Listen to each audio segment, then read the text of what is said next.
அன்பாக நேசிக்கிற நல்ல தகப்பனே, நல்ல கால வேளைக்காக ஸ்தோத்திரம்.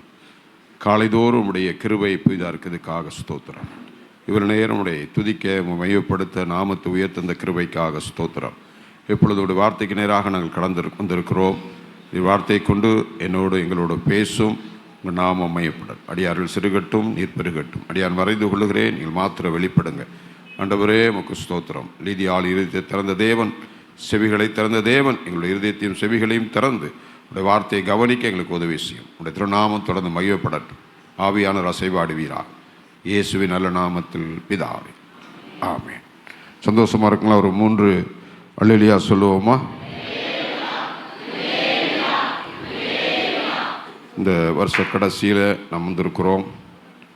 இனி அடுத்தது ஒரு புதிய வருஷத்துக்குள்ளாக நாம் கடந்து போக இருக்கிறோம். ஒரு இல்லையா சொல்லுங்க. அடுத்த திருவிருந்து புதிய வருஷத்தில் தானே? ஆமென். ஸ்தோத்திரம். கர்த்தருக்கு ஸ்தோத்திரம். கர்த்தர் நல்லவர். வேதத்திலிருந்து ஒரு சில வார்த்தைகளை நாம் தியானிப்போம். கொலோசியருக்கு நிருபம் 3ஆம் அதிகாரம்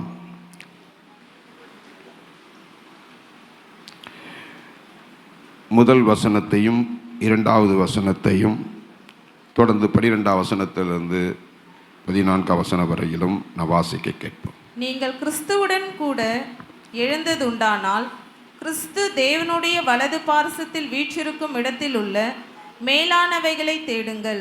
பூமியில் உள்ளவைகளை அல்ல, மேலானவைகளையே நாடுங்கள்.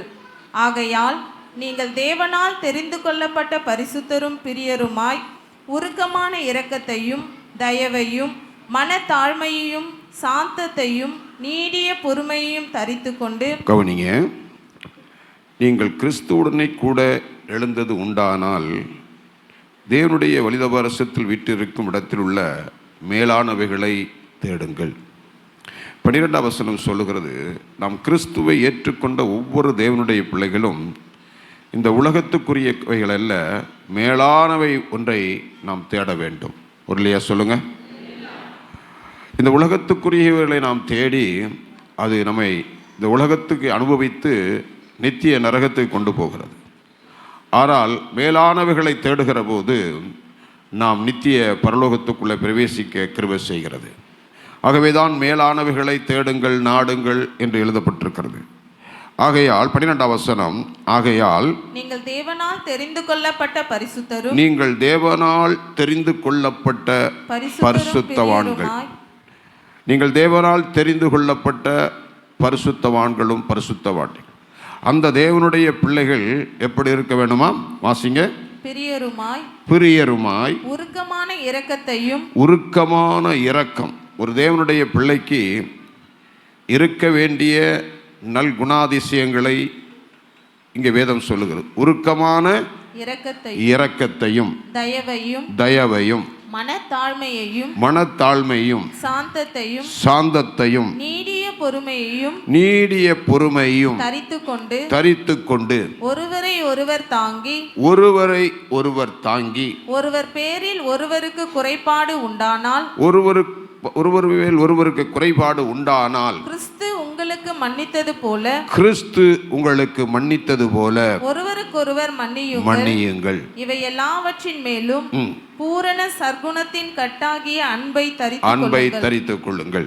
இங்க சொல்லப்பட்டிருக்கிறது, நீங்கள் தேவனால் தெரிந்து கொள்ளப்பட்ட பரிசுத்தவான்கள் பரிசுத்தவாட்டிகள். ஒரு இல்லையா சொல்லுங்க. ரட்சிக்கப்பட்டு ஞானஸ்நானம் எடுத்து அபிஷேகம் பெற்று பந்தியில பங்கு பெறுகிற எல்லா தேவனுடைய பிள்ளைகளும் தேவனால் தெரிந்து கொள்ளப்பட்டு இங்கே அழைத்து கொண்டு வந்திருக்கிறார். ஒரு இல்லையா சொல்லுங்க. தேவனால் தெரிந்து கொள்ளப்பட்ட பரிசுத்தவான்கள் பரிசுத்தவாட்டிகள் என்பதை நாம் மறந்துடக்கூடாது.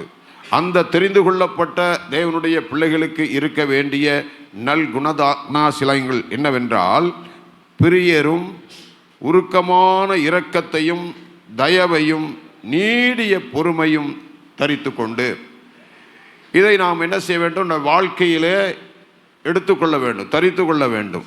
அடுத்தது சொல்லுது, ஒருவரை ஒருவர் தாங்கி ஒருவருக்கொருவர் குறைபாடு உண்டானால் கிறிஸ்து உங்களுக்கு மன்னித்தது போல நீங்கள் என்ன செய்யணுமா?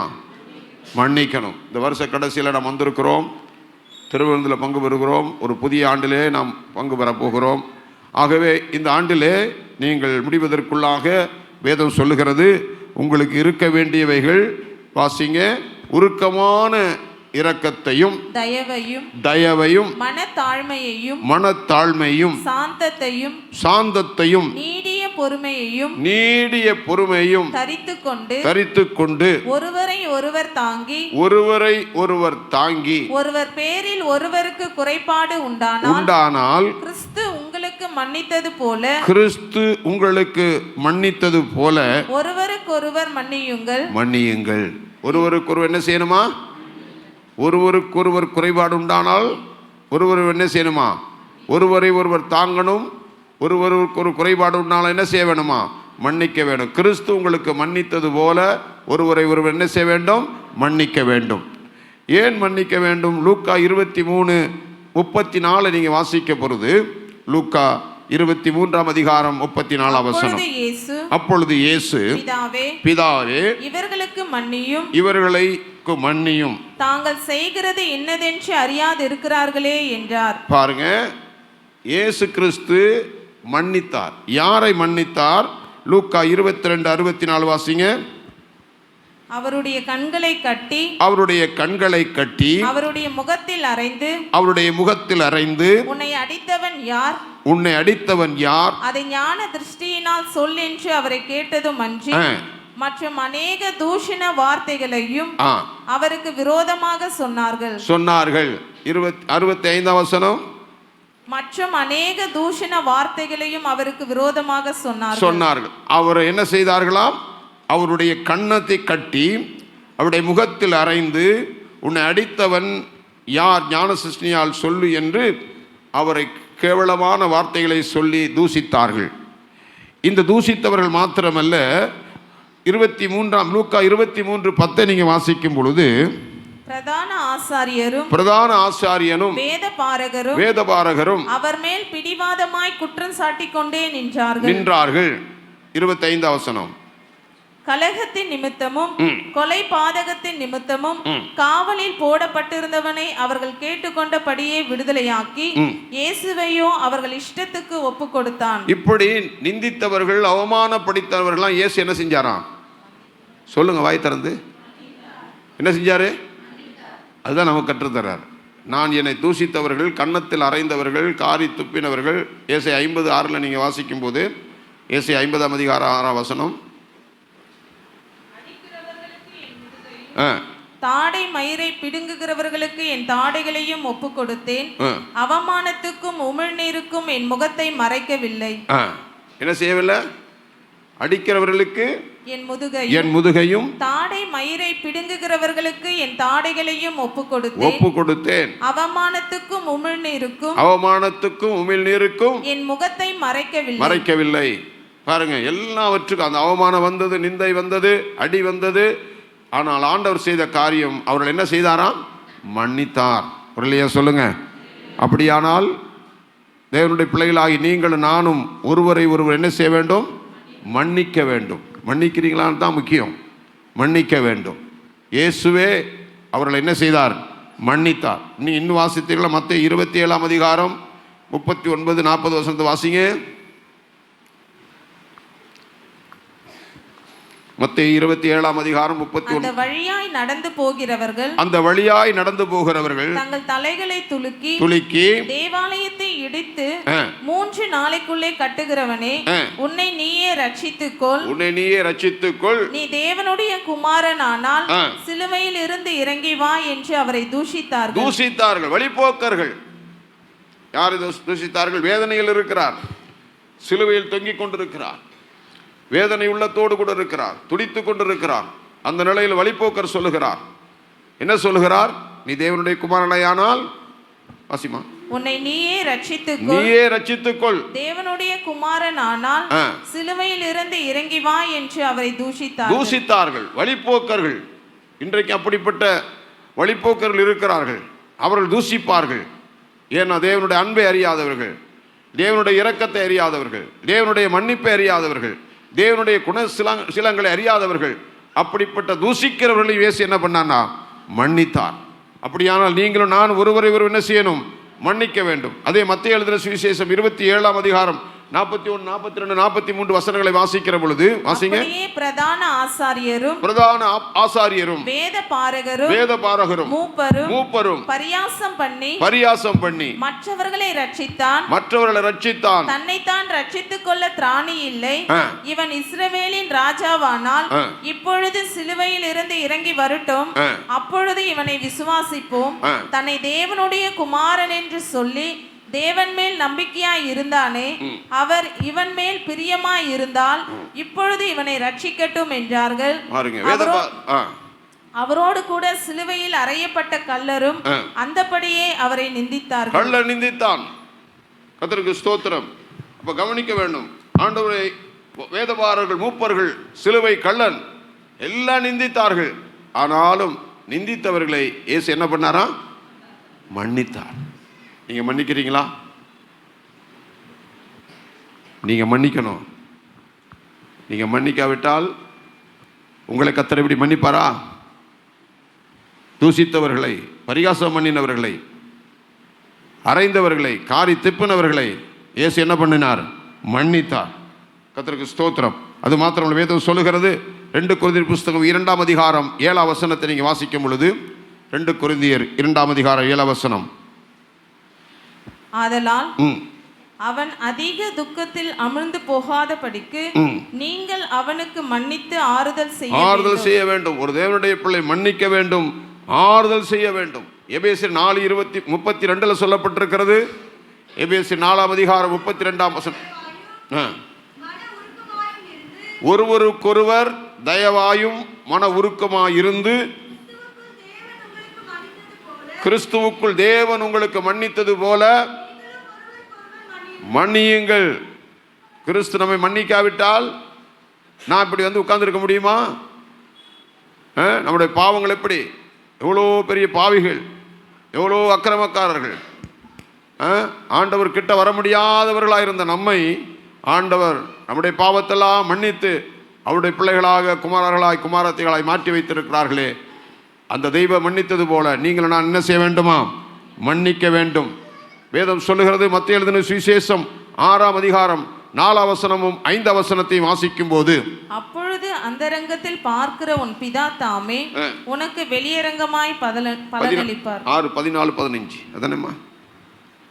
மனுஷருடைய தப்பிதங்களை நீங்கள் அவர்களுக்கு மன்னித்தால், மனுஷருடைய தப்பிதங்களை நீங்கள் அவர்களுக்கு மன்னித்தார், உங்கள் பரமபிதா உங்களுக்கும் மன்னிப்பார். மனுஷருடைய தப்பிதங்களை நீங்கள் அவர்களுக்கு மன்னியாதிருந்தால் உங்கள் பிதா உங்கள் தப்பிதங்களையும் மன்னியாதிருப்பார். கவனிங்க, இங்க எழுதப்பட்டிருக்கிறது மனுஷர். நம்ம எல்லாரும் மனுஷர், உலகத்திற்கு எல்லாரும் மனிதர்கள். சகோதரன் சொல்ல எழுதல, மனுஷர் யார் செய்தாலும் குற்றம் செய்தாலும் அவர்கள் என்ன செய்யணுமா? மன்னிக்கணும். கிறிஸ்தவம் அதான் செய்து கொண்டிருக்கிறது. கவனிங்க, அப்ப நாம் ஒருவர் என்ன செய்ய வேண்டும்? மன்னிக்க வேண்டும். ஆகவேதான் சொல்லுகிறார், மனுஷனுடைய தப்பிதங்களை நீங்கள் அவர்களுக்கு மன்னியாதிருந்தால் உங்கள் பரமபிதா உங்களுக்கு மன்னியாதிருப்பார். அப்ப கவனிக்க வேண்டும், ஆண்டவர் நம்மை மன்னிக்க வேண்டும். அப்போ ஒருவரை ஒருவர் தாங்க வேண்டும். ஒருவரில் பேர் ஒருவர் குறைபாடு உண்டானால் ஒருவர் என்ன செய்ய வேண்டுமா? மன்னிக்க வேண்டும் என்று வேதம் சொல்லுகிறது. ஆகவே இந்த வருஷத்தினுடைய கடைசி நாள் வந்திருக்கிற நீங்களும் நானும் ஒருவரை ஒருவர் நாம் மன்னிக்க வேண்டும். அடுத்தது வாசிக்கும் போது லூக்கா எழுதின சுவிசேஷம் 6ஆம் அதிகாரம் 37ஆம் வசனத்தை நீங்க வாசிக்கும் பொழுது, மற்றவர்களை குற்றவாளிகள் என்று தீர்க்காதிருங்கள். மற்றவர்களை என்ன செய்யக்கூடாது? ஒரு தேவனுடைய பிள்ளை குற்றவாளிகளாக, அவங்க குற்றம் செஞ்சிட்டாங்க, நாம நல்லவங்க நினைச்சிடக்கூடாது. அதை வேதம் சொல்லு, மற்றவர்களை குற்றவாளிகளாக தீர்க்காதிருங்கள், அப்பொழுது நீங்களும் குற்றவாளிகள் என்று தீர்க்கப்படாதிருப்பீர்கள். மற்றவர்களை ஆக்கினைக்குள்ளாக தீர்க்காதிருங்கள், அப்பொழுது நீங்களும் ஆக்கினைக்குள்ளாக தீர்க்கப்படாதிருப்பீர்கள். விடுதலை பண்ணுங்கள், அப்பொழுது நீங்களும் விடுதலை ஆக்குவீர்கள். மற்றவர்களை குற்றவாளியாக என்ன செய்யாதீங்க? தீர்க்காதிருங்கள். மற்றவர்களுக்காக நம்முடைய கடமை என்னன்னா, ஜெபம் பண்ணணும். என்ன செய்யணும்? ஜெபம் பண்ணணும். அவருடைய தப்பிதங்களுக்காக, அவருடைய மனம் திரும்புதலுக்காக, அவர்களுக்காக நம்ம என்ன செய்ய வேணும்? ஜெபம் பண்ணணும். அவர்களுக்கு புத்தி சொல்லணும், அவர்களுக்கு ஆலோசனை சொல்லணும். ஆனால் அவர்களை குற்றவாளியாக தீர்ப்பதற்கு நமக்கு என்ன கிடையாது? அதிகாரம் கிடையாது. மற்றவர்களை நாம் யாரும் என்ன செய்யக்கூடாது? ஆமாம், அவர்களுக்காக நம்ம என்ன செய்ய வேண்டும்? ஜெபம் பண்ண வேண்டும். அவர்கள் மனம் திரும்புவதற்காக, அவர் ரட்சிப்புக்காக, அவர்களுக்காக நம்ம என்ன வேண்டும் பண்ண வேண்டும்? ஜெபம் பண்ண வேண்டும். ஆகவே நாங்கள் ஒருவரை ஒருவர் மன்னிக்க வேண்டும். மத்திய எழுதின சுவிசேஷம் 18ஆம் அதிகாரம் 21 வசனமும் 22 வசனத்தையும் நான் வாசிக்கும் பொழுது, அப்பொழுது பேதுரு அவரிடத்தில் வந்து ஆண்டவரே, என் சகோதரன் எனக்கு விரோதமாய் குற்றம் செய்து வந்தால் என் சகோதரன் எனக்கு விரோதமாய் குற்றம் செய்து வந்தால் நான் எத்தனை தரம் மன்னிக்க வேண்டும்? 7 தரம் மட்டுமோ என்று கேட்டான். அதற்கு இயேசு 7 தரம் மாத்திரமல்ல, 70 தரம் என்று உனக்கு சொல்லுகிறேன். 70 தரம் என்று சொன்னார். இல்லையா சொல்லுங்க. அப்ப 70 தரம் சொன்னால் எவ்வளவு? 490 முறை மன்னிக்கிறது இல்ல, நான் வாழ்நாளெல்லாம் மன்னிக்கணும். இல்லையா சொல்லுங்க. என்ன செய்யணுமா? பேதுரு வந்து கேட்கிறார். என்ன கேட்கிறாரு? வாசிங்க. பேதுரு அவரிடத்தில் வந்து ஆண்டவரே, என் சகோதரன் எனக்கு விரோதமாய் குற்றம் செய்து வந்தால் நான் எத்தனை தரம் மன்னிக்க வேண்டும்? 7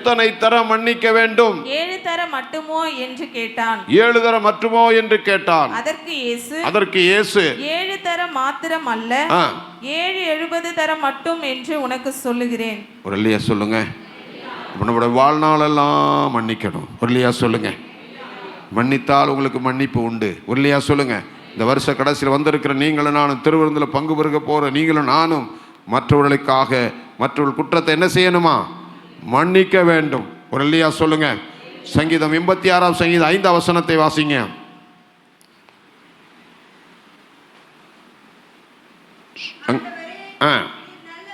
ஆண்டவரே, நீ நல்லவரும் மன்னிக்கிறவரும், உம்மை நோக்கி கூப்பிடுகிற யாவர் மேலும் கிருபை மிகுந்தவருமா இருக்கிறீர். இல்லையா சொல்லுங்க. அவர் சொல்றார் பாருங்க தாவீது, ஆண்டவரே நீ நல்லவரும் மன்னிக்கிறவரும், உம்மை நோக்கி கூப்பிடுகிற யாவர் மேலும் கிருபை மிகுந்தவருமா இருக்கிறார். இல்லையா சொல்லுங்க. இப்போ இயேசு இவ்வளவு நல்லவர் பாருங்க. தாவீது சொல்றார், இயேசு நீ நல்லவரப்பா, நீ மன்னிக்கிற தேவன், உம்மை நோக்கி கூப்பிடுற யாவர் மேலும் கிருபை உள்ளவராயிருக்கிறீரே சொல்றார். அருமையான தேவனுடைய பிள்ளை, இந்த கால வேளையில் நீங்கள் நானும் மன்னிக்கிறவர்களாய் காணப்பட வேண்டும். ஒரு இல்லையா சொல்லுங்க. மார்க் எழுதின சுவிசேஷம் 11ஆம் அதிகாரம் 25ஆம் வசனத்தை வாசிக்கும் பொழுது, நீங்கள் நின்று ஜெபம் பண்ணும்போது ஒருவன் பேரில் உங்களுக்கு யாதொரு குறை உண்டாயிருக்குமானால் பரலோகத்தில் இருக்கிற உங்கள் பிதா உங்கள் தப்பிதங்களை உங்களுக்கு மன்னிக்கும்படி அந்த குறையை அவருக்கு மன்னியுங்கள். ஒரு இல்லையா சொல்லுங்க. மறுபடியும் வாசிங்க. நீங்கள் நின்று ஜெபம் பண்ணும்போது, பாருங்க, நாங்க தான் ஜெபமே பண்றது இல்லையே. ஜெபம் பண்ணால் தானே அந்த உணர்வை கர்த்தர் தருவார். அதனால நம்ம சபையில் அதிகமாக செபிங்கிறோம். கர்த்தருக்கு ஸ்தோத்திரம். நான் ஜெபிக்கும் போது தான் எனக்கு இந்த வார்த்தையை தருகிறார்.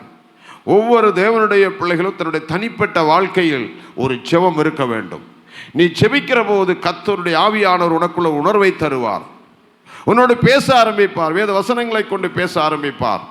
நீ பேச ஆரம்பிக்கும் போது, இது என்னுடைய கர்த்தர் எனக்கு கொடுத்த வார்த்தை என்பதை என்றைக்கு நீங்கள் எடுத்துக்கொள்ளுகிறீர்களோ அன்றைக்கு தான் நீங்கள் மன்னிக்க முடியும், அன்றைக்கு தான் நீங்கள் சீர்பட முடியும். நீங்கள் எனக்கு அவர்களுக்கு என்று சொல்லி நினைப்பீர்களானால் ஒருபோது உங்களுடைய வாழ்க்கையில் நீங்கள் பரிசுத்தமாக முடியாது, மற்றவர்களை மன்னிக்க முடியாது, வருகைக்கும் நீங்கள் போக முடியாது.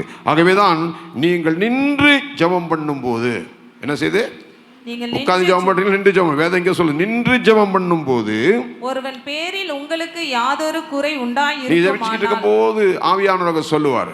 ஆவியான சொல்லுவாரு, நின்ன இடத்துல என்ன இருக்கிற குறையா, இன்னொரு இடத்துல என்ன செய்யல, நின்று சமாதானமா இல்ல, ஆவியானவர் சொல்லுவார்.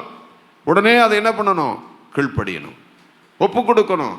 உடனே போய் என்ன பண்ணிடணும், ஒப்புரவாகிடணும். வாசிங்க. நீங்கள் நின்று ஜெபம் பண்ணும் போது ஒருவன் பேரில் உங்களுக்கு யாதொரு குறை உண்டாயிருக்குமானால் பரலோகத்தில் இருக்கிற உங்கள் பிதா உங்கள் தப்பிதங்களை உங்களுக்கு மன்னிக்கும்படி அந்த குறையை அவனுக்கு மன்னியுங்கள். அந்த குறையை அவர்களுக்கு என்ன செய்யணுமா, மன்னியுங்கள். நீங்களும் நானும் சகோதரர்கள் செய்கிற சில குறைவுகள் இருக்கத்தான் செய்யும். ஆனால் அவைகளை என்ன செய்ய வேண்டுமா? மன்னிக்க வேண்டும். மற்றவர்கள் நம்மளை தூசிப்பார்கள், அவர்களை மன்னிக்க தான் வேண்டும். மன்னியாதிருப்போமானால் நம்முடைய பரமபிதா நமக்கு மன்னிக்க மாட்டாராம். ஆகவே நீங்களும் நானும் மன்னிக்கிறவர்களாய் காணப்பட வேண்டும். சங்கீதங்களின் புஸ்தகம் 32ஆம் சங்கீதம் முதல் வசனத்தை நீங்கள் வாசிக்கும் பொழுது, எவனுடைய மீறுதல் மன்னிக்கப்பட்டதோ, எவனுடைய மீறுதல்கள் மன்னிக்கப்பட்டவோ, எவனுடைய பாவம் மூடப்பட்டதோ அவன் பாக்கியவான். அவன் பாக்கியவான். மறுபடியும் வாசிமா. எவனுடைய மீறுதல் மன்னிக்கப்பட்டதோ, எவனுடைய மீறுதல்கள் மன்னிக்கப்பட்ட, நமக்கே தெரியும் நம்முடைய மீறுதல்கள் நமக்கு தெரியும். நம்முடைய மீறுதல் மன்னிக்கப்பட்டிருக்குதா? நம்முடைய அக்கிரமம் மன்னிக்கப்பட்டிருக்கிறதா? நாம் ஜெபிக்கும் போது கர்த்தர் நம்மை மீறுதல்களை மன்னிக்கிறவர்களாய் இருக்கிறார். அந்த வேதம் சொல்லு, எவனுடைய மீறுதல் மன்னிக்கப்பட்டதோ, எவனுடைய பாவம் மூடப்பட்டதோ அவன் பாக்கியவான் என்று வேதம் சொல்லுகிறார். ஆகவே நீங்கள் நானும் இந்த வருஷத்தினுடைய நாட்களில் வந்திருக்கிற நீங்களும் நானும் ஒருவரை ஒருவர் என்ன செய்ய வேண்டும்? மன்னிக்க வேண்டும். மத்தேயு 6:15 வாசிக்கும் போது,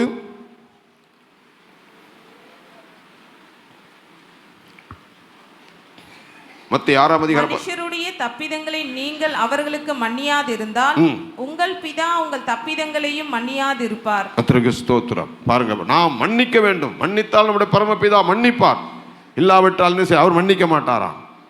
இப்போ கவனிக்க வேண்டும். கர்த்தருடைய பிள்ளைகளாகி நீங்களும் நானும் தேவனால் தெரிந்து கொள்ளப்பட்ட பரிசுத்தவான்கள், தேவனால் தெரிந்து கொள்ளப்பட்ட பரிசுத்தவாட்டிகள். உங்களுக்கு இருக்க வேண்டிய குணலட்சியம் என்ன? உருக்கமான இரக்கம், தயவு, நீடிய பொறுமையை தரித்து கொண்டு ஒருவர் பேரில் ஒருவர் குறைபாடு உண்டானால் கிறிஸ்து உங்களுக்கு மன்னித்தது போல ஒருவருக்கு என்ன செய்ய வேணுமா? மன்னிக்க வேண்டும்.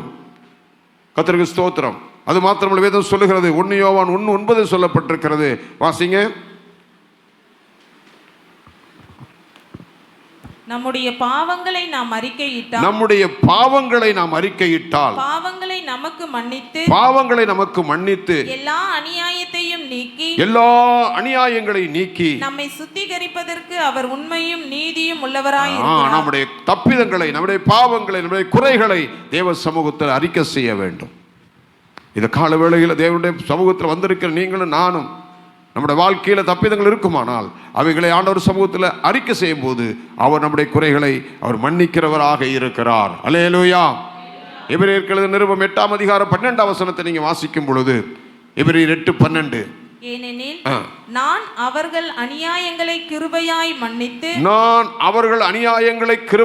மன்னித்து அவர்கள் பாவங்களையும் அக்கிரமங்களையும் இனி நினையாமல் இருப்பேன் என்று கர்த்தர் சொல்லுகிறார். கர்த்தர் என்ன சொல்லுகிறார்? நான் அவர்கள் அநியாயங்களை கிருபையாய் மன்னித்து. என்னபடியா? ஆண்டவருடைய கிருபை மன்னிக்கும்படி அவருடைய கிருபை ஏராளம் உண்டு. ஆகவே சொல்றார், நான் அவர்கள் அநியாயங்களை கிருபையாய் மன்னித்து அவருடைய பாவங்களை அக்கிரமங்களையும் நினையாமல் இருப்பேன் என்று கர்த்தர் சொல்லுகிறார். ஒரு இல்லையா சொல்லுங்க. நீங்கள் உண்மை மனஸ்தாபத்தோடு உத்தம இருதயத்தோடு நீங்கள் மன்னிப்பீர்களானால், இன்னைக்கு அநேகருக்கு வைராக்கியம் இருக்கக்கூடாது. கர்த்தருடைய வருகைக்கு போறேன்னு சொன்னா வைராக்கியம் இருக்கக்கூடாது. உலகத்திலே இருக்கிறேன்னு சொன்னா வைராக்கியமா இருங்க. ஒரு இல்லையா சொல்லுங்க. நான் இல்லையா, நான் அதெல்லாம் போய் மன்னிப்பு கேட்க முடியாது, நான் ஒப்புரவாக முடியாது, நான் அவர்களை நேசிக்க முடியாதுன்னு சொன்னால் பிரச்சனையே இல்லை, இங்கேயே இருங்க. கர்த்தருக்கு ஸ்தோத்திரம். ஒரு காலம் வருக போகுது, அதுதான் உபத்திரவ காலம். என்ன காலம்? அதற்கு முன்பாய் சபை எடுத்துக்கொள்ளப்படும். சபை எடுத்துக்கொள்ளப்பட்ட பிற்பாடு உபத்திரவ காலம் வரும். 3 ஆண்டுகள் உபத்திரவம், 3.5 ஆண்டுகள் மகா உபத்திரவ காலம். இதில் கைவிடப்பட்ட சபை இருக்கும். ஆகவே அந்தி கிறிஸ்து நம்மளை என்ன பண்ணுவான்? உபத்திரவப்படுத்துவான், மறுதளிக்கும்படியாய் செய்ய சொல்லுவான், இரத்த சாட்சியாக மறிக்கணும். ஒரு முள்ளுகுத்தனை நம்மளால் தாங்க முடியல, அவன் செய்கிற கொடுமையை யாராலும் தாங்கிக் கொள்ள முடியாது. ஆகவே வருகையில் நாம் போக வேண்டும். அதற்காக தான் வேதம் சொல்லுகிறது, வைராக்கியங்கள் இருக்கக்கூடாது. கர்த்தருக்கு ஸ்தோத்திரம். ஒருவரை ஒருவர் என்ன செய்ய வேண்டுமா? மன்னிக்க வேண்டும். இந்த நம் கிருபையின் காலத்தில் அவருக்குள்ள ஏராளமான கிருபை இருக்கிறது. அந்த கிருபையின் காலமாகி இந்த நாட்களிலே ஆண்டவரே என்னை மன்னியும் என்று சொல்லி மற்றவர்களை மன்னிக்கும் போது நம்மையும் ஆண்டவர் மன்னிக்கிறவராக இருக்கிறார். இல்லையா சொல்லுங்க. தானியேலின் புஸ்தகம் 9ஆம் அதிகாரம் 10ஆம் வசனத்தை நீங்க வாசிக்கும் பொழுது, தானியேல் 9ஆம் அதிகாரம் 10ஆம் வசனம், ஆனாலும் எங்கள் தேவனாகிய ஆண்டவரிடத்தில் இரக்கங்களும் மன்னிப்புகளும் உண்டு. நம்முடைய ஆண்டவரிடத்தில் என்ன இருக்குது? வாசிங்க. ஆனாலும் எங்கள் தேவனாகிய ஆண்டவரிடத்தில் இரக்கங்களும் மன்னிப்புகளும் உண்டு. ஆண்டவரிடத்தில் இரக்கம் உண்டு, மன்னிப்பு உண்டு. ஆகவே இந்த நாட்களில் ஆண்டவருடைய சமூகத்தில் வந்திருக்க தேவ பிள்ளையே, நீ மனஸ்தாபப்பட்டு ஆண்டவரே என்னுடைய தப்பிதங்களை மன்னியும், என் குறைகளை மன்னியும், மற்றவர்களை நான் மன்னிக்கக்கூடிய சுபாவத்தை, மற்றவர்களை நேசிக்கக்கூடிய சுபாவத்தை, எனக்குள்ள இருக்கிற வைராக்கியங்களை ஆண்டவரே எடுத்து போட்டு நான் அவர்களை என்ன செய்ய வேண்டும்? மன்னிக்கும் போது நீர் என்னை மன்னிக்கிறா இருக்கிறீரப்பா, என்னை மன்னியும் என்று சொல்லி இந்த காலவேளையில் நாம் ஆண்டவருடைய சமூகத்தில் ஜெபிக்க வேண்டும். ஏசாயாவின் புஸ்தகம் 43 அதிகாரம் 25 வசனம் சொல்லுகிறது, நானே உன் மீறுதல்களை என் நிமித்தமாகவே குலைத்து போடுகிறேன், பாவங்களை நினையாமலும் இருப்பேன். உரல்லையா சொல்லுங்க. சங்கீதங்களின் புஸ்தகம் 130 சங்கீதம் 3 வசனம் 4 வசனத்தை வாசிக்கும் பொழுது, உமக்கு பயப்படும்படிக்கு உம்மிடத்தில் மன்னிப்பு உண்டு. உமக்கு பயப்படும்படிக்கு உம்மிடத்தில் என்ன உண்டு? மன்னிப்பு உண்டு. 4 வசனம், கர்த்தாவே நீர் அக்கிரமங்களை கவனித்திருப்பீரானால் யார் நிலைத்திருப்பான்? அவர் நம்ம கவனிச்சிருப்பாரானா ஒரு நிமிஷம் இருக்க முடியாது. ஆனால் அந்த தேவன் நம்ம என்ன செய்திருக்கிறார்? ஒரு இரக்கம், உடைய கிருபை நம்ம மன்னிக்கிறதா இருக்கிறது. ஒருலையா சொல்லுங்க. ஆக ஒரு தேவனுடைய பிள்ளை, தேவனால் தெரிந்து கொள்ளப்பட்ட பரிசுத்தரும் அவருக்கு பிரியரும் உருக்கமான இரக்கத்தையும் தரித்து கொண்டு ஒருவரை ஒருவர் தாங்கி ஒருவர் பேர் ஒருவர் குறைபாடு உண்டானால் கிறிஸ்து உங்களுக்கு மன்னித்தது போல ஒருவருக்கு ஒருவர் என்ன செய்ய வேண்டுமா? மன்னிக்க வேண்டும். இரண்டாவதாக கர்த்தருக்கு ஸ்தோத்திரம். வாசிப்போம். கர்த்தருடைய நாமம் மகிமைப்படட்டும். மத்தேயு எழுதின சுவிசேஷம் 5 அதிகாரம் 22 வசனமும் 24 வசனமும் 22, 23, 24 வாசிப்போம். நான் உங்களுக்கு சொல்லுகிறேன், தன் சகோதரனை நியாயம் இல்லாமல் கோபித்துக் கொள்ளுபவன் நியாய தீர்ப்புக்கு ஏதுவாய் இருப்பான். தன் சகோதரனை வீணன் என்று சொல்லுகிறவன் ஆலோசனை சங்க தீர்ப்புக்கு ஏதுவாய் இருப்பான். மூடனே என்று சொல்லுகிறவன் எரி நரகத்துக்கு ஏதுவாய் இருப்பான். ஆகையால் நீ பலிபீடத்தினிடத்தில் உன் காணிக்கையை செலுத்த வந்து உன் பேரில் உன் சகோதரனுக்கு குறை உண்டென்று அங்கே நினைவு கூறுவாயானால் அங்கே தானே பலிபீடத்தின் முன் உன் காணிக்கையை வைத்துவிட்டு போய் முன்பு உன் சகோதரனோடே ஒப்புரவாகி பின்பு வந்து உன் காணிக்கையை செலுத்து. இரண்டாவதாக, ஒரு தேவனுடைய பிள்ளை யாரிடத்தில் குறைவு இருக்குமானால் மன்னிக்கிறது மாத்திரமல்ல, ஒப்புரவாக வேண்டும். ஒருலையா சொல்லுங்க. என்ன செய்ய வேண்டும்? அப்பொழுதுதான் உன் காணிக்கையை உன்னையும் கர்த்தர் அங்கீகரிப்பார். ஒருலையா சொல்லுங்க. வேதம் சொல்லுது, நீ பலிபீடத்தில் உன் காணிக்கை வைத்துவிட்டு முன்பு போய் உன் சகோதரனிடத்தில் ஒப்புரவாகி பின்பு வந்து உன் காணிக்கையை செலுத்து. கவனிக்க வேண்டும். அப்போ இரண்டாவது ஆண்டவர் சொல்லுகிறார், மன்னிக்கிறது மாத்திரமல்ல, நீ என்ன செய்ய வேண்டும்? ஒப்புரவாக வேண்டும். சகோதரனுடைய கொண்டு வேணும். உன்னை கர்த்தர் அங்கீகரிக்க வேண்டுமானால், உன் காணிக்கை நீ அங்கீகரிக்க வேண்டுமானால் ஒப்புரவாக வேண்டும். நீங்கள் 10,000 போட்டாலும் எனக்கு சந்தோஷம்தான். இந்த கிறிஸ்மஸ் தேவைக்கு நிறைய தேவை இருக்குது. 10,000 போட்டிங்களோ 20,000 போட்டிங்களோ 1,00,000 கொடுத்தாலும் எனக்கு ரொம்ப சந்தோஷம் கிறிஸ்மஸ் இருக்குது. ஆனால் நான் சந்தோஷப்படுவேன், உங்களை கர்த்தர் மன்னித்தாரா? அதுதான் இல்லை. ஒரு இல்லையா சொல்லுங்க. ஆனால் உங்களுடைய காணிக்கை செலுத்துறதுக்கு முன்பதாக ஒப்புரவாக வேண்டும். ஒரு இல்லையா சொல்லுங்க. ஆதியாகமம் புஸ்தகம் 33 அதிகாரம் 1-4 வசனங்களை நான் வாசிக்கும் போது வாசிங்க. யாக்கோபு தன் கண்களை ஏறெடுத்து இதோ ஏசாவும் அவனோடு கூட 400 மனிதரும் வருகிறதை கண்டு பிள்ளைகளை லேயாளிடத்திலும் ராகேலிடத்திலும் 2 பணிவிடைக்காரர்களிடத்திலும் வெவ்வேறாக பிரித்து வைத்து பணிவிடைக்காரிகளையும் அவர்கள் பிள்ளைகளையும் முதலிலும், லேயாளையும் அவள் பிள்ளைகளையும் இடையிலும், ராகேலையும் யோசேப்பையும் கடையிலும் நிறுத்தி தான் அவர்களுக்கு முன்னாக நடந்து போய் 7 விசை தரை மட்டும் குனிந்து வணங்கி தன் சகோதரன் கிட்ட சேர்ந்தான்.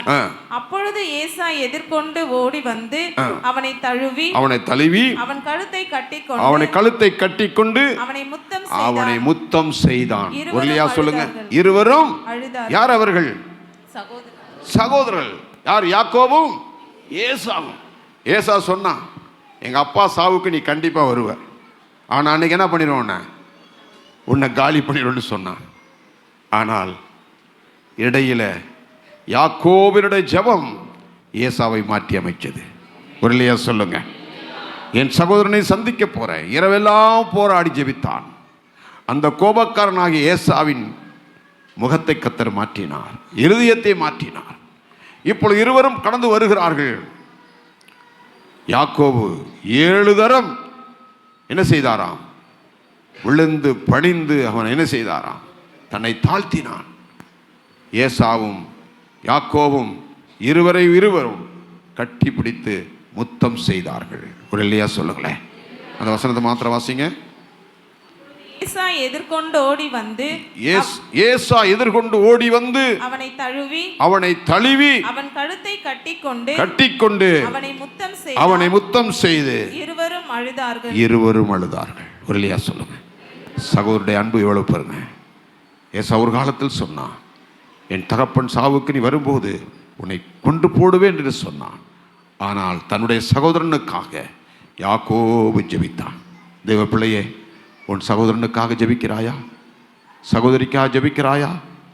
உன்னை யாரெல்லாம் கேவலமாய் திட்டுகிறார்களே, கேவலப்படுத்துகிறார்களே, அவர்களுக்காக ஜெபிக்கிறாயா? நீ ஜெபிக்கும் போது கல்லான இருதயத்தையும் கரையக்கூடிய வல்லமை ஜெபத்துக்கு உண்டு. இல்லையா சொல்லுங்க. எப்பேற்பட்ட கல்லான இருதயத்தையும் ஜெபம் கரைக்கக்கூடிய வல்லமை ஜெபத்துக்கு உண்டு. இல்லையா சொல்லுங்க. ஏசாவினுடைய கல்லான இருதயத்தை யாக்கோபுடைய ஜெபம் கரைத்தது. 2 பேர் ஒப்புரவானார்கள். ஒரு இல்லையா சொல்லுங்க.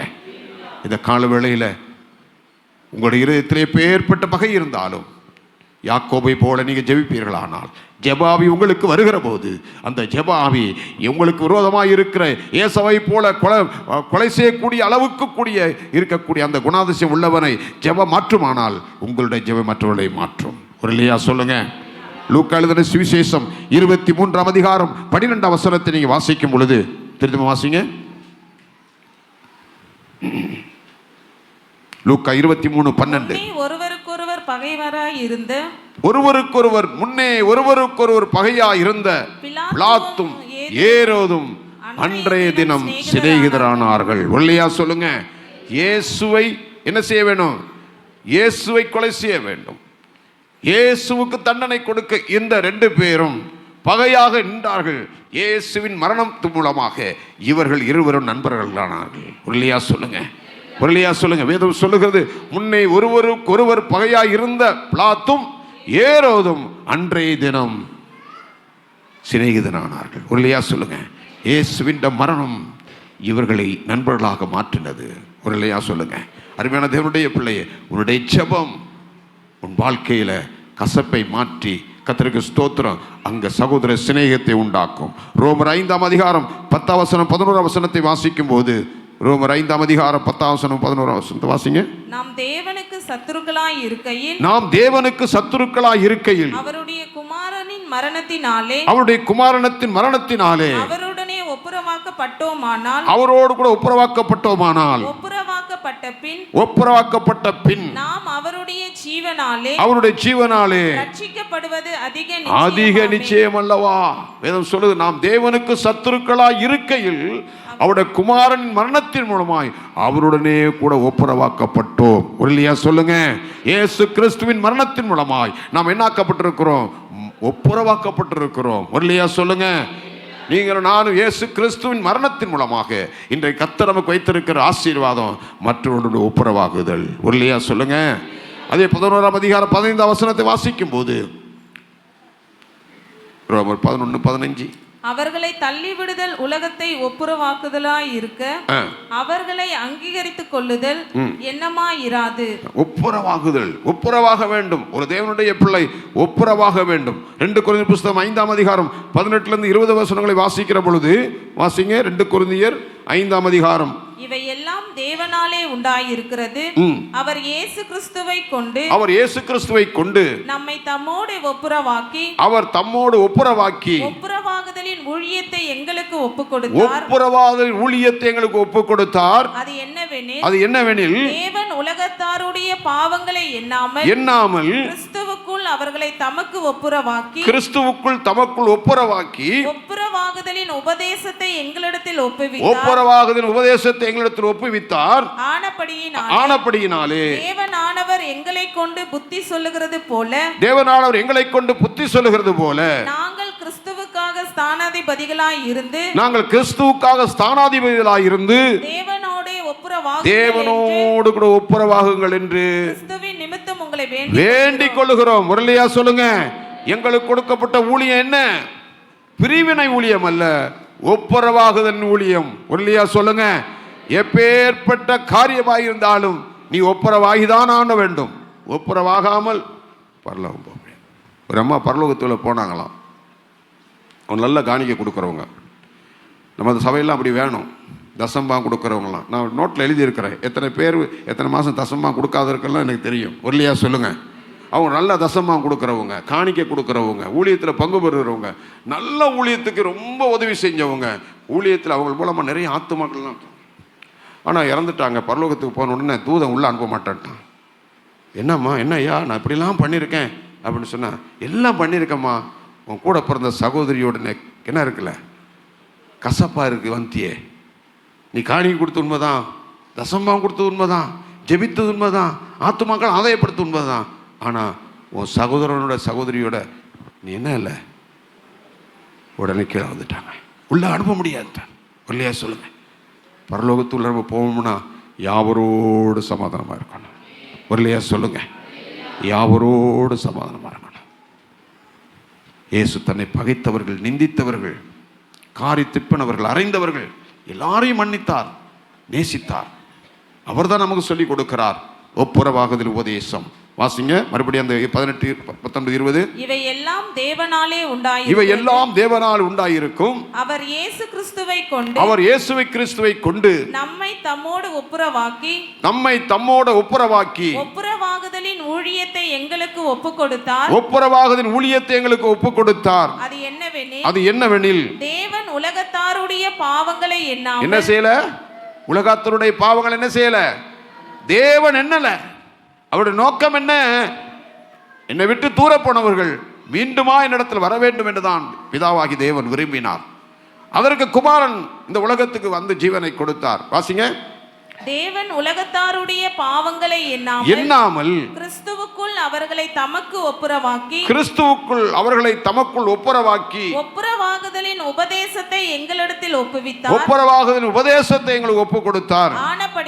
ஆனபடியினாலே தேவனானவர் எங்களை கொண்டு புத்தி சொல்லுகிறது போல நாங்கள் கிறிஸ்துவுக்கு ஸ்தானாதிபதிகளாய் இருந்து தேவனோடு ஒப்புரவாகுங்கள் என்று கிறிஸ்துவின் நிமித்தம் உங்களை வேண்டிக் கொள்கிறோம். முரளியா சொல்லுங்க. ஆகவே ஒவ்வொரு தேவனுடைய பிள்ளைகளும் ஒப்புரவாக வேண்டும். கசப்போடு இருக்கக்கூடாது. இயேசு எல்லாரையும் ஏற்றுக்கொண்டார். அதே போல ஒரு குடும்பத்தில் கணவன் மனைவிக்குள்ள பிரிவினை இருக்கவே கூடாது. பிரிவினை அவர் தள்ளிவிடுகிறதற்கு அவர் தேவன் இல்லை. கர்த்தருக்கு ஸ்தோத்திரம். ஆகவே ஒப்புரவாக வேண்டும். கசப்புகள் மறக்கப்பட வேண்டும், மன்னிக்கப்பட வேண்டும், ஒப்புரவாக வேண்டும். அந்த உபதேசத்தான் கர்த்தர் எங்களுக்கு கொடுத்திருக்கிறார். ஆகவே இந்த வருஷ கடைசியில் வந்திருக்கிற இந்த திருவிருந்த ஆராதனை பங்கு பெற தேவ பிள்ளைகளே, உங்களுக்கு கர்த்தர் சொல்லுகிற வார்த்தை மன்னிக்கணும், ஒப்புரவாக வேண்டும். எபேசியர் 2ஆம் அதிகாரம் 6ஆம் வசனத்தை வாசிக்கும் பொழுது எபேசியர் 2:6 கிறிஸ்து இயேசுவுக்குள் அவர் நம்மிடத்தில் வைத்த தயவினாலே தம்முடைய கிருபையின் மகா மேன்மையான ஐஸ்வரியத்தை மகா கிருபையின் ஐஸ்வரியத்தின் மேன்மையை வருங்காலங்களில் விளங்க செய்வதற்காக கிறிஸ்து இயேசுவுக்குள் நம்மை அவரோடு கூட எழுப்பி உன்னதங்களிலே அவரோடு கூட உட்காரவும் செய்தார். கிருபையினாலே விசுவாசத்தை கொண்டு ரட்சிக்கப்பட்டீர்கள். இது உங்களால் உண்டானது அல்ல, இது தேவனுடைய கிருபை, ஈவு. இல்லையா சொல்லுங்க. அருமையான தேவனுடைய பிள்ளையை கர்த்தர் இப்ப எங்க உட்கார வச்சு? உன்னதங்களிலே, இந்த உலகத்திலேயே ஒரு உன்னதங்களில் இருக்கிற அனுபவம். கர்த்தருக்கு ஸ்தோத்திரம். ஆகவே கர்த்தர் நம்ம என்ன செய்திருக்கிறார்? மன்னித்து இருக்கிறார், அவருடைய பிள்ளைகளாய் மாற்றி இருக்கிறார். கொலோசியர் 1 அதிகாரம் 20 வசனமும் 22 வசனத்தையும் வாசித்து முடிப்போம். அவர் சிலுவையில் சிந்தின இரத்தத்தினாலே சமாதானத்தை உண்டாக்கி பூலோகத்தில் உள்ளவைகள் யாவையும் அவர் மூலமாய் தமக்கு ஒப்புரவாக்கிக் கொள்ளவும் அவருக்கு பிரியமாயிற்று. முன்னே அந்நியராயும் சத்துருக்களாயிருந்த உங்களையும் பரிசுத்தராயும் குற்றமற்றவர்களாகவும் கண்டிக்கப்படாதவர்களாகவும் தமக்கு முன்னிறுத்தும்படியாக மரணத்தினாலே இப்புறவு ஒப்புரவாக்கினார். முன்ன எப்படி இருந்தோம்? அந்நியராயும் துர்க்கிரியைகளினால் மனதிலே சத்துருக்களாய் இருந்த உங்களையும். நல்ல கவனிங்க அந்த வசனத்தை, மறுபடி வாசிமா. முன்ன என்ன செய்ய? தேவனை விட்டு அந்நியராயும் மனதிலே சத்துருக்களாயும் இருந்த உங்களை இப்ப யாரு? பரிசுத்தராயும் குற்றமற்றவர்களாயும் கண்டிக்கப்படாதவர்களாகவும் தமக்கு முன் நிறுத்தும்படி. கவனிக்க வேண்டும். யாருக்கு முன் நிறுத்தணும்? நம்மளை யாருக்கு போய் முன்னாடி நிற்கணும்? ஆண்டவருக்கு முன்னாக நிற்கணும். நம்ம எல்லாம் எங்க போய் நிற்கணும்? எவ்வளோ சிலாக்கியம், எவ்வளோ! கொஞ்சம் யோசித்து பாருங்க. துர்க்கியாய் இருந்த நம்மை, சத்துருக்களாய் இருந்த நமக்காக தேவன் தம்முடைய விலையேறப்பட்ட ரத்தத்தை சிந்தி, இந்த ரத்தத்தினால் பாவங்களரை கழுவி நம்மை பரிசுத்தவான்களா நீதிமான்களா ஆக்கி எதுக்கு வச்சிருக்கா தெரியுமா? ஒரே ஒரு நோக்கம், நீங்களும் நானும் அவருக்கு முன்பாக போய் நிற்கணும். இல்லையா சொல்லுங்க, இல்லையா சொல். கவனிங்க, இயேசு அப்படி அல்ல. நமக்காக ஜீவனை கொடுத்தவர், நமக்காக ரத்தம் சிந்தினவர், நமக்காக ஒரு கரையம் கொடுத்தவர். அவருடைய நோக்கம் என்ன தெரியுமா? நம்முடைய பிள்ளைகள் என்னோடு கூட இருக்க வேணும். இல்லையா சொல்லுங்க. அந்த உலகத்தில் சத்துருக்களாய் இதுக்குள்ளே இருந்த நம்மை பரிசுத்தராயும் குற்றமர்களாய் மற்றவர்களாயும் கண்டிக்கப்படத்தக்காத முன்னிறுத்தும்படி, அவருக்கு முன்பாக நிற்கும்படி கர்த்தர் உங்களை என்னை தெரிந்து கொண்டிருக்கிறார். இல்லையா சொல்லுங்க, இல்லையா சொல்லுங்க, இல்லையா சொல்லுங்க. நீங்கள் நான் ஆண்டவருக்கு எத்தனை பேருக்கு ஆசை? பவுலுக்கு ஒரே ஒரு ஆசை. என்ன ஆசை தெரியுமா? இந்த தேகத்தை விட்டு பிரிந்து அவரோடு கூட இருக்க எனக்கு ஆசை என்று சொல்லி பவுல் சொன்னார். இல்லையா சொல்லுங்க. இந்த கிறிஸ்மஸ் வருது, எந்தெந்த கடைக்கெல்லாம் போய் நீங்கள் வாங்க போகிறீங்க தெரியாது, உங்களுக்கு அந்த ஆசை. ஆனால் பவுலுக்கு இருந்த ஒரு ஆசை, எல்லாவற்றையும் குப்பையாக எண்ணினார், எல்லாவற்றையும் ஒன்று என்ன, கிறிஸ்துவை நான் சந்திக்கணும், அதுதான் எனக்கு ஆசை. இல்லையா சொல்லுங்க, இல்லையா சொல்லுங்க. ஆகவே இந்த நாளில் கிறிஸ்மஸுக்கு நீங்கள் துணி வாங்க போனீங்கன்னா உங்களுக்கு மாத்திரமல்ல, ஏழைக்கு 2 புடவை வாங்கிட்டு கொடுங்க. இல்லையா சொல்லுங்க, அதுதான் கிறிஸ்மஸ். இல்லையா சொல்லுங்க. தம்பிமார்கள் போனீங்கன்னா உங்களுக்கு 2 ஃபேண்ட் எடுக்கிறத விட இன்னும் 2 பேருக்கு, எத்தனையோ பேர் ரோட்டில் நிற்கிறாங்க, அவங்களுக்கு 2 ஃபேண்ட் சட்டை எடுத்து கொடுத்துட்டு வாங்க, அதுதான் நமக்கு கிறிஸ்மஸ். இல்லையா சொல்லுங்க. கர்த்தருக்கு ஸ்தோத்திரம். ஆகவே நீங்களும் நானும் எங்கே போய் நிற்கணும்? ஆண்டவருடைய சன்னிதானத்தில். அந்த உணர்வோடு கூட நான் மன்னிக்கணும், ஒப்புரவாகணும். கர்த்தருக்கு ஸ்தோத்திரம். நாம் அவரோடு கூட நிற்கணும். கண்களை விடுவோமா? ஜெபம் பண்ணுவோம். ஆண்டவருடைய சமூகத்தில் ஜெபம் பண்ணுவோம். ஆண்டவரே,